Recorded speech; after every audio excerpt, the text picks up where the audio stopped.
Trump has announced plans to reopen and expand Alcatraz, framing it as a symbol of law and order. The prison, once a maximum security facility, was closed in 1963 due to high costs. The move has been criticized by Democrats, who call it unserious. Alcatraz, known as the Rock, was a notorious federal prison that housed dangerous criminals. The prison's closure was driven by its exorbitant operating costs, nearly 3 times that of other federal prisons, primarily due to its remote island location. Trump's proposal faces skepticism, as the federal prison system currently has 25% fewer inmates than its peak, with many beds unused. Critics argue there's no need for a new facility. The idea aligns with Trump's broader rhetoric on tough-on-crime policies, referencing his past efforts to send gang members to prisons abroad.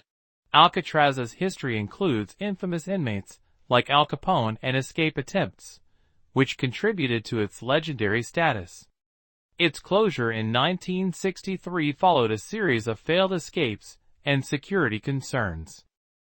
The prison's closure also led to its transformation into a tourist attraction, drawing over 1.3 million visitors annually. While Hollywood has romanticized Alcatraz as a devil's prison, historical records suggest its conditions were actually better than many federal prisons at the time. Lady Gaga's free concert in Copacabana drew over 2 million people, creating a massive cultural and economic impact. The event featured her iconic performances, including Abracadabra, and showcased Brazil's flag colors in her outfits. International media like The Guardian and BBC praised the show as a moment of absolute joy and electric atmosphere, with fans traveling from across the country. The event also highlighted Brazil's efforts to boost its economy through such large-scale free events. Deutsche Welle noted it was Gaga's biggest show yet, while the Associated Press emphasized the free access, which drew over 2 million attendees. The Prefecture's investment in the event aimed to revitalize Rio's economy during tough times. Sky News and The Washington Post compared it to Madonna's 2024 performance, showing how these events have become landmarks for Brazilian pop culture. The mix of music, visuals, and fan engagement made it a global spectacle. The Vatican has confirmed all 133 cardinal electors have arrived in Rome ahead of the conclave. This meeting of 179 cardinals, 2 days before the conclave, focused on defining the ideal profile for the next pope. The Vatican emphasized the new pope should be present, close to daily life, acting as a guide for faithful in a world marked by global crisis. This aligns with Pope Francis' approach, suggesting continuity in leadership. Cardinal Matteo Bruni highlighted the need for a pastor close to the people, framing the selection as a response to societal fragmentation. The focus on accessibility reflects concerns about modern challenges like inequality and disconnection. Analysts note the likely emphasis on pastoral care and social justice, echoing Francis' legacy. While no names are official, potential candidates include Italian, American, and Brazilian cardinals, though no single favorite has emerged. The conclave will now proceed with the goal of electing a leader who balances tradition with modernity, addressing both spiritual and worldly crises. The outcome will shape the Church's direction for years to come. With global tensions rising, the Vatican's call for a shepherd underscores the expectation that the new pope will navigate complex issues while maintaining unity within the Church. The conclave to elect the next pope begins tomorrow in the Vatican, with 133 cardinals voting in secret. The process involves 2/3 of the votes, meaning at least 89 out of 133 cardinals must support candidate. The voting takes place in the Sistine Chapel, where cardinals isolate themselves in a sealed, conclave zone and swear absolute secrecy. Each vote is conducted in the morning and afternoon, with up to 4 rounds per day. If no candidate secures 2/3 of the votes within 3 days, there will be a 24-hour pause for prayers. If no decision is reached after 7 more rounds, a runoff between the top 2 candidates may occur. The outcome will be signaled by the color of smoke rising from the chapel: black for no decision, white for a new pope. The last 2 conclaves saw white smoke emerge in the late afternoon, with the pope announced shortly afterward. Brazil has 7 cardinals eligible to vote, including the Primaz Sergio de Rocha and Archbishop Odilo Scherer. Their influence could shape the next pope's priorities, especially on social and pastoral issues. Historically, conclaves have varied in duration, from 2 days to over 2 years. However, modern conclaves are expected to be efficient, with the current one likely concluding within 3 days.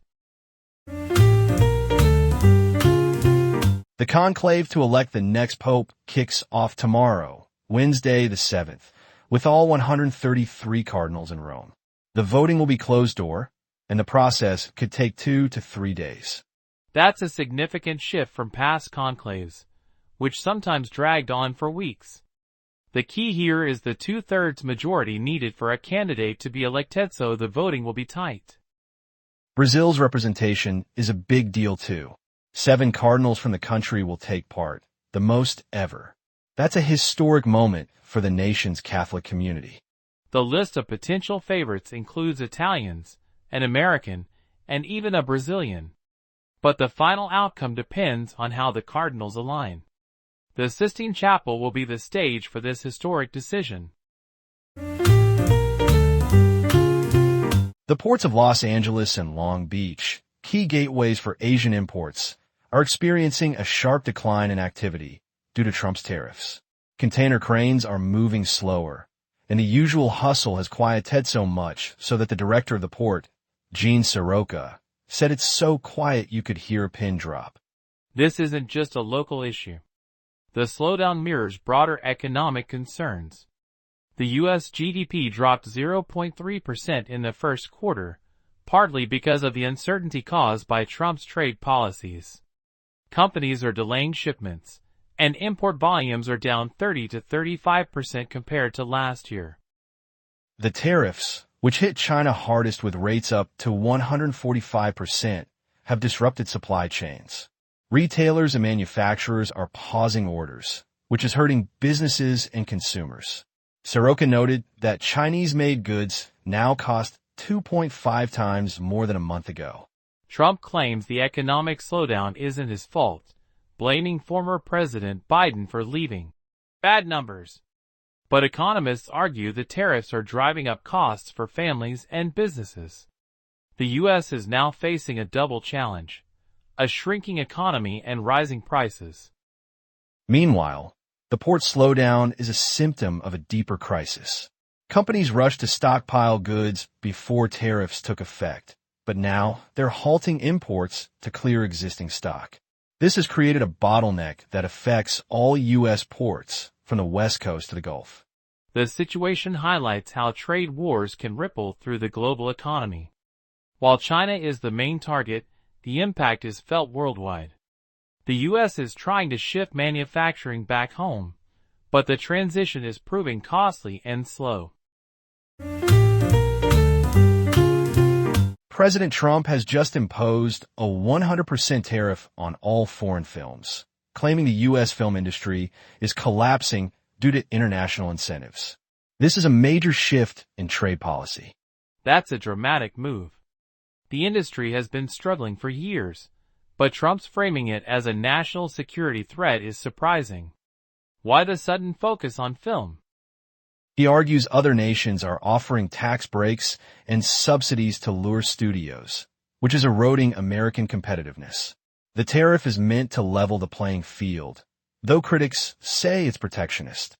But the timing is odd, as comes after months of tensions with China. His comments about it being propaganda might be a veiled jab at Beijing's state-backed film industry. Exactly. The Chinese response is already amplifying nationalist sentiments there. This could escalate trade disputes while hurting global film collaborations. And the U.S. industry? Tariffs might protect domestic studios in the short term, but they risk alienating international partners and stifling creative cross-border projects. All right, let's dive into today's story. The Vatican has installed red curtains on the main balcony of St. Peter's Basilica ahead of the conclave. These curtains will be used to reveal the new pope during his first Urbi et Orbi blessing. The conclave begins on Thursday, with 133 cardinals voting to choose the next pontiff. Exactly. The curtains are a symbolic gesture, creating anticipation for the faithful gathered in St. Peter's Square. The process is highly secretive, with cardinals isolated in the Vatican for the duration. The outcome will be signaled by the color of the smoke from the Sistine Chapel: black for no decision, white for a new pope. That tradition dates back centuries. The conclave is expected to last 2 to 3 days, though past conclaves have occasionally stretched longer. The Brazilian cardinals, including figures like Sergio de Rocha and Odilo Scherer, will play a key role in this election. Their participation highlights the global reach of the Catholic Church. Right, and the timing of the announcement will follow historical patterns. If the new pope is chosen by Thursday or Friday, the white smoke will signal the result by late afternoon. The faithful will then gather to witness the historic moment, with the new pope's first blessing marking the culmination of the process. Today's story centers on the Vatican's strict secrecy protocols for the upcoming papal conclave, set to begin on May 7th. All participants, including staff like doctors, chefs, and cleaners, are required to swear an oath of silence to prevent leaks during the process. That's a significant detail. The Vaticano has extended this secrecy to even the most indirect participants, ensuring no information escapes the conclave's walls. The oath itself is a legal binding document, with severe consequences for breaking it. Indeed, the 133 cardinals, along with their support staff, will be isolated in the Vatican's restricted zones. The conclave's rules, outlined in the Ordo Rituum Conclavis, emphasize absolute confidentiality, even after the election. It's also worth noting the global representation of the cardinals. 7 Brazilian cardinals are among the 133 electors, reflecting the conclave's increasingly international nature. This shift contrasts with past conclaves, which were more geographically centralized. The secrecy extends to the voting process itself. Votes are secret, burned after counting, and require 2/3 of the 133 cardinals to elect a new pope. This could take days, weeks, or even longer, depending on consensus. Yes, and the Vatican has already extended journalists' credentials until May 31st, signaling the conclave's prolonged timeline. While the exact duration remains uncertain, the rules ensure the process remains impartial and insulated from external influence.